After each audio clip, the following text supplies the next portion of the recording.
Cemitério da Soledade é uma necrópole pública fundada em 1850, devido à epidemia de febre amarela no século XIX, pelo capitão Joaquim Vitorino de Souza Cabral, situado no bairro de Batista Campos, na cidade de Belém, estado do Pará. Foi tombado pelo Instituto do Patrimônio Histórico e Artístico Nacional, IPHAN, em 1964, como patrimônio arquitetônico, urbanístico e paisagístico. O número de enterros ultrapassa 30 mil, impulsionado pelas vítimas das epidemias de febre amarela em 1850 e de cólera em 1885. Em meados do século XIX, uma epidemia de febre amarela sobre a cidade de Belém torna necessário a construção de outro cemitério, pois o cemitério da Paz, existente no Largo da Campina, era usado para escravos e indigentes, enquanto a elite ainda era clandestinamente enterrada nas igrejas.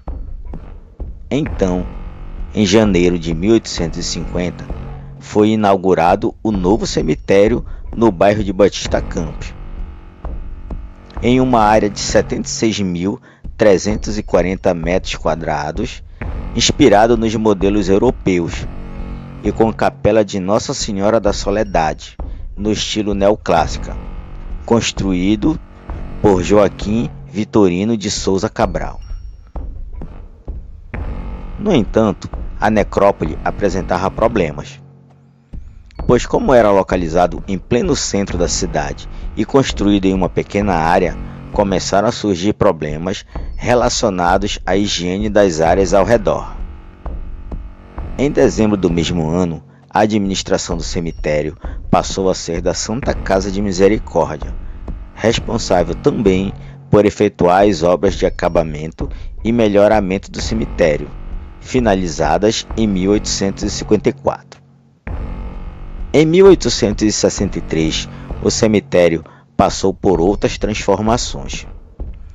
O arvoredo de casuarina foi derrubado, as grades de madeira substituídas por parapeitos de tijolos côncavos e a capela retalhada e caiada. Em 1880, foram encerrados os sepultamentos, mas a visitação ainda continuaria disponível, sendo muito frequentado tanto por parentes dos sepultados quanto pelo Dia das Almas nas segundas-feiras. Entre os monumentos funerários famosos está o jazigo do general Hilário Maximiliano Antunes Gurjão, construído em Brescia, Itália, com escultura feita por Allegretti, professor do Instituto de Belas Artes de Roma.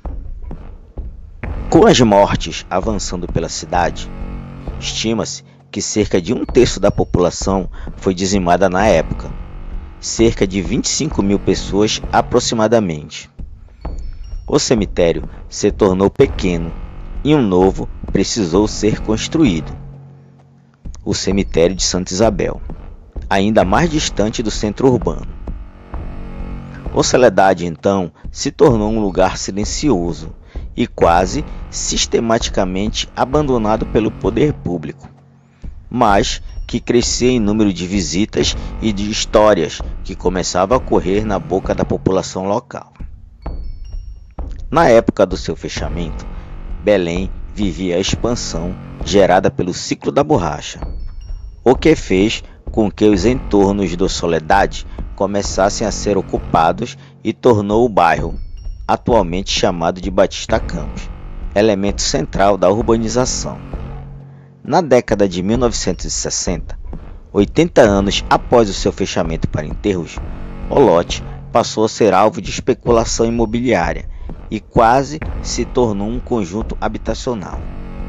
Foi graças à cooperação de intelectuais e outras personalidades da cidade que o cemitério foi tombado e passou a ser patrimônio público.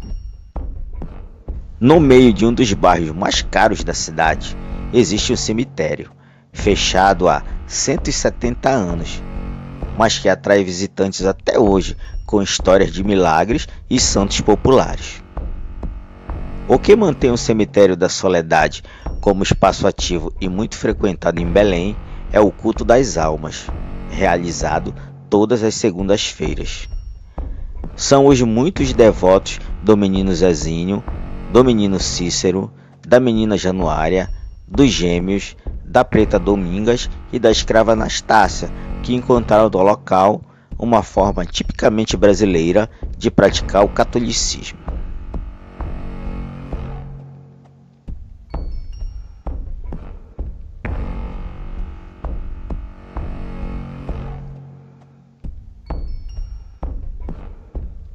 Em 1810, graças a um tratado, os portos começaram a ser abertos para as nações amigas de Portugal. Em 1815, foi construído o Cemitério dos Ingleses. No mesmo terreno, foi construída a Igreja Anglicana e cerca de 150 anos depois, uma escola, que fechou em meados de 1998. Mas o que tem de macabro? Além do fato de ser uma parte esquecida da história durante o funcionamento da escola, era comum que os alunos tivessem acesso e brincassem entre as lápides. Isso mesmo, os alunos do colégio se divertiam pulando entre as lápides. Nessa época, espalharam-se boatos de que pisar nas lápides daria azar ou atrairia a morte.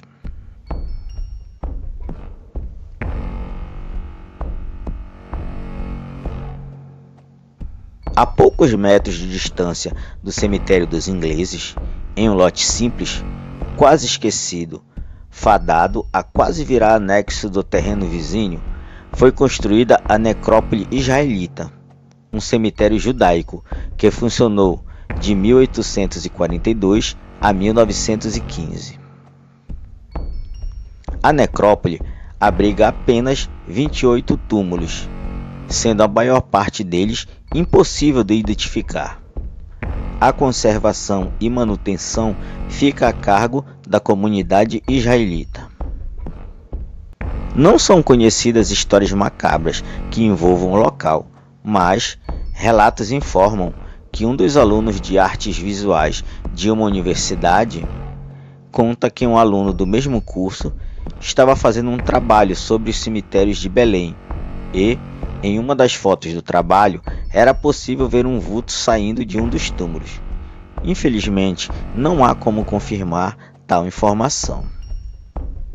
O fato é que não há como negar que esse emblemático cemitério abriga sepulturas, cujos personagens, ao longo do tempo, adquiriram fama de milagreiros, sendo alvo de devoções e oferendas, que até os dias de hoje povoam e ultrapassam o imaginário popular. Confira agora algumas dessas histórias.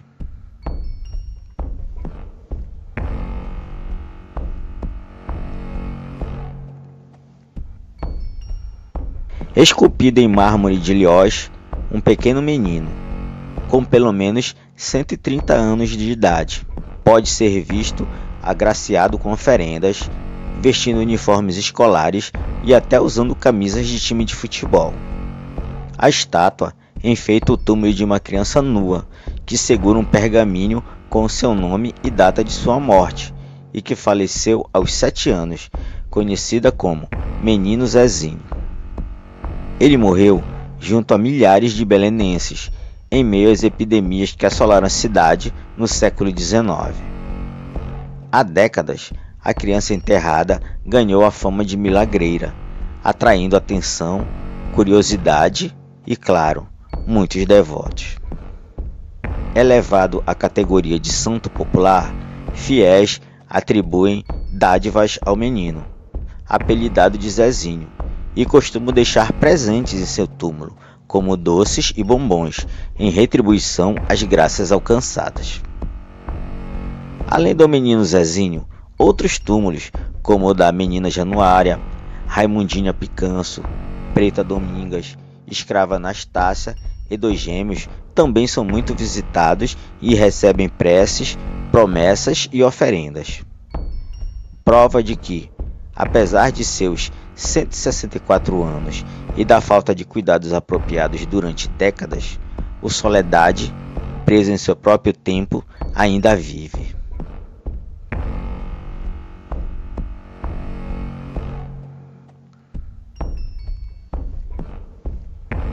Estilo neoclássico em mármore de Lioge, túmulo cercado por gradil de ferro trabalhado, imitando um berço.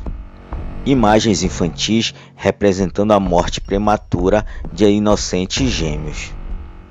A escultura apresenta 2 bebês adormecidos, simbolizando o sono eterno, em uma almofada bordada. As cabeças estão apoiadas em delicados travesseiros, denotando técnica rebuscada inexistente na região. É mais um dos túmulos que recebem muitos devotos e, especificamente, oferendas infantis.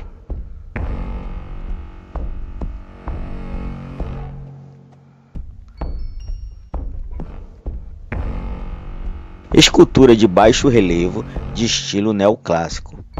Casal abraçado em atitude de lamentação. A mulher apoia a cabeça no ombro do homem, que segura nas mãos um galho, provavelmente de uma flor quebrada em associação à vida interrompida. Nota-se uma coluna adornada por guirlanda, que significa merecimentos, com uma tocha deitada ainda queimando. A tocha representa a vida que se extingue, mas, como permanece acesa, faz alusão à chama da vida eterna, que ainda é uma esperança. Na cabeça do homem há uma coroa de louros, simbolizando vitórias e conquistas.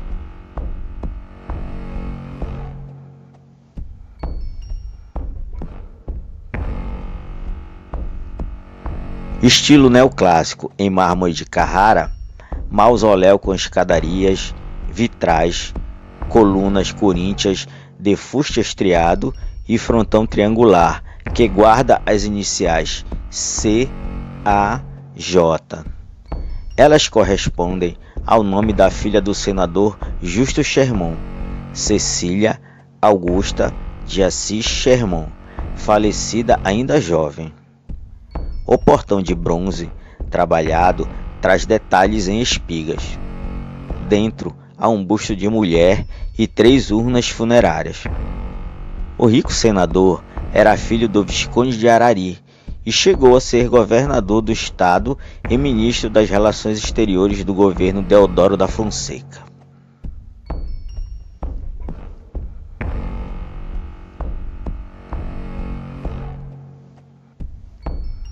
Estilo neoclássico em mármore de Lioge, coluna de seção quadrada encimada por uma urna flamejante, simbolizando o fogo eterno. As ampulhetas aladas representam a passagem implacável do tempo. Já a representação da flor do cardo perpétuo na base da urna fazem referência à saudade. No epitáfio lê-se: aqui jazem os restos mortais da Preta Domingas. Faleceu em 25 de março de 1871, sinal de gratidão. A gratidão explica o fato de uma escrava estar entre os mausoléus de ricos e poderosos. Provavelmente, seu último senhor lhe concedeu esta homenagem. O túmulo da escrava é objeto de devoção popular.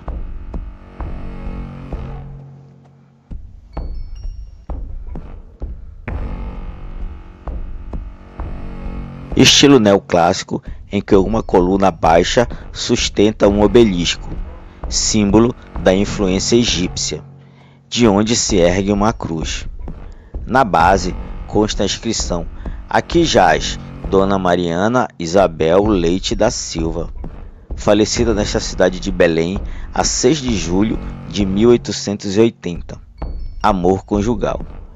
Provavelmente, por ser homenagem de um esposo apaixonado, este túmulo recebe grande devoção popular, especialmente em casos matrimoniais. No ano da morte de Mariana, o Soledade seria oficialmente desativado para enterros.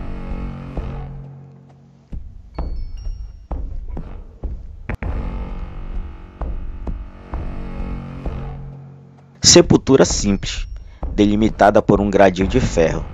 É um túmulo emblemático, pois pertence a uma escrava reverenciada como a Santa Popular Anastácia. Na verdade, a escrava Anastácia é alvo de devoção no Rio de Janeiro, onde supostamente está enterrada. No caso do Soledade, o túmulo pode ser de uma mulher homônima ou de uma escrava, que era considerada propriedade de Joaquim Francisco Correia. O sepultamento da escrava romana é tido como o primeiro enterro do Soledade.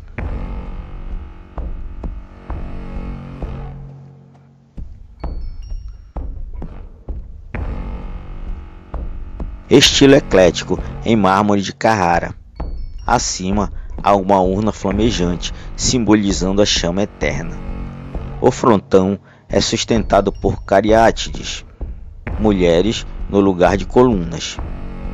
A ampulheta alada, representando a passagem do tempo, está acima de uma âncora, que faz alusão à profissão do falecido e é sinal de esperança.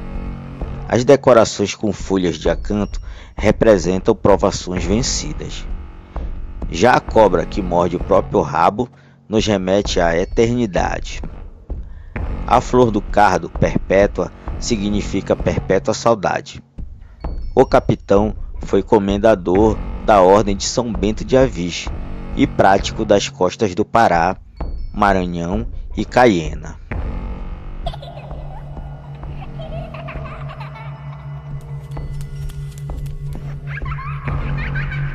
Caso tenham gostado, peço que se inscrevam, curtam, compartilhem e ativem o sininho para notificações.